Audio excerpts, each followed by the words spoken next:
Good morning. It's coffee time with God. Amen. Our gospel reflection for today, Jesus is rejected at Nazareth, taken from Mark 6, verses 1 to 6. A reading from the Holy Gospel according to Mark. Jesus departed from there and came to his native place accompanied by his disciples.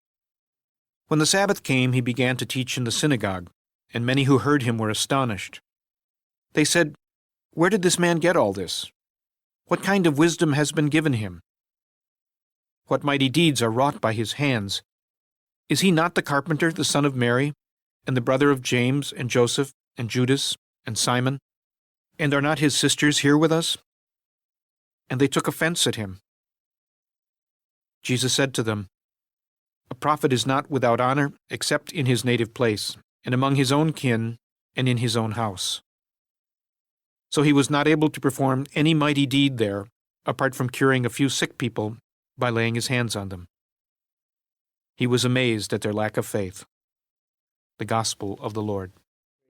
To you, Lord Jesus Christ.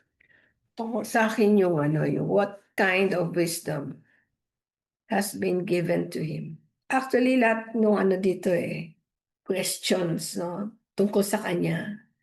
Yun yung pumasok sa isip ko kasi during the time, talagang hindi siya naiintindihan ng mga tao.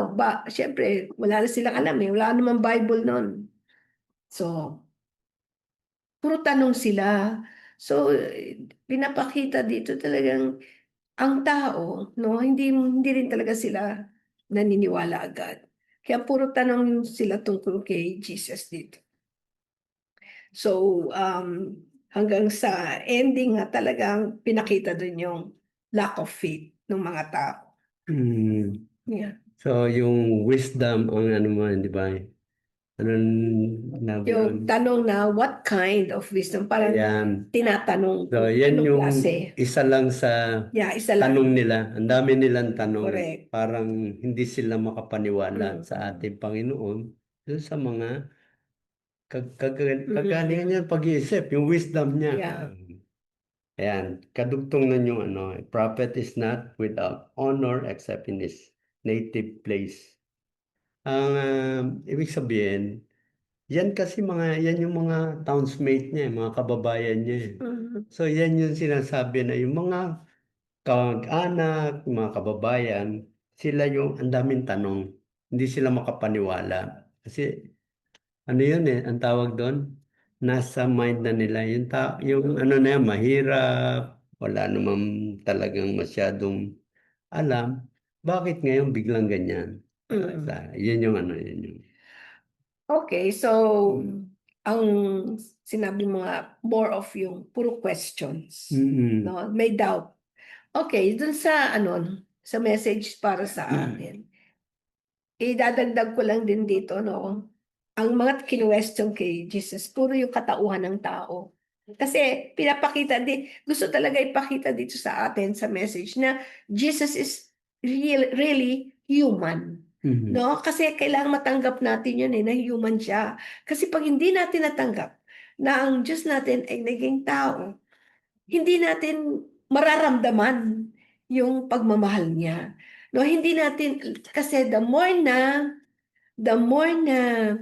nandiyan siya at human siya, ramdam niya yung nararamdaman natin. Kaya kailangan ipakita dito na Jesus is really human and he was really na pagbintangan talaga siya. Sinabi, what wisdom? Wisdom, ibig sabihin matalino. So pag sinabi kasi may wisdom ka, matalino ka, pati yun kino-question. No? Tapos yung mahirap lang siya kasi carpenter siya. Di ba yan din yung sa ating tao, no? Pag nag-judge tayo ng tao, tinitignan na, ay, paano nyo nalaman? Puro lang naman yan, wala naman yan, di man nag-aral yan, parang gano'n. So, pinapakita dito, ang message sa atin is, a prophet, no, can be anyone.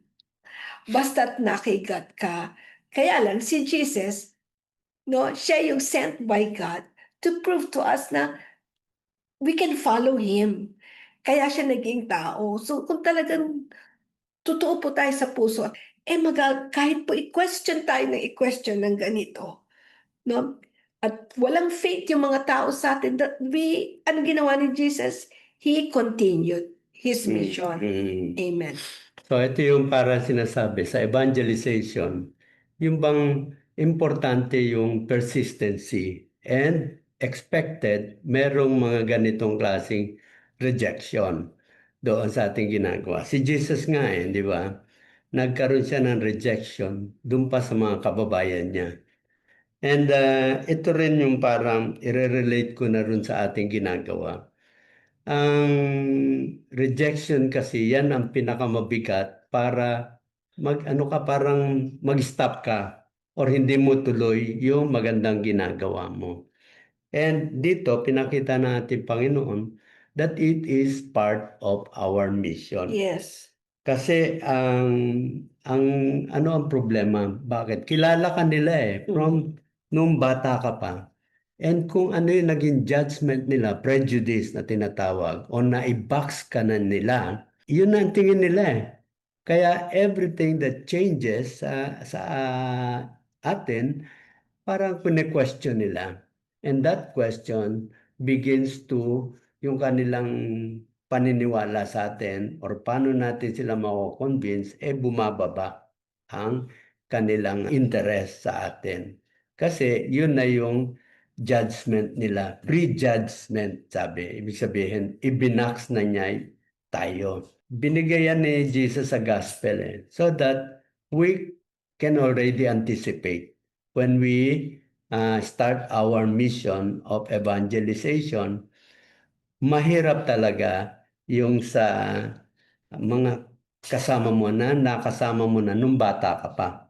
Hindi sila naniniwala or hindi sila makapaniwala na a person can change. A person can improve or yung kanilang mga talent biglang may lumalabas eventually.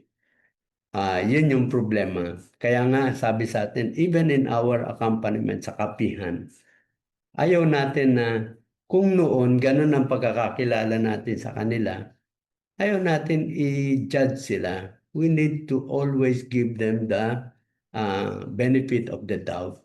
Kausapin natin, try to learn. Kung halimbawa, ganun nga, okay lang naman siguro na kausapin mo yung tao, di ba? Uy, saan mo pa kinuha yung ano na yan? Rather than para chinichismis mo siya. Mas mabuting diretso na kausapin mo siya.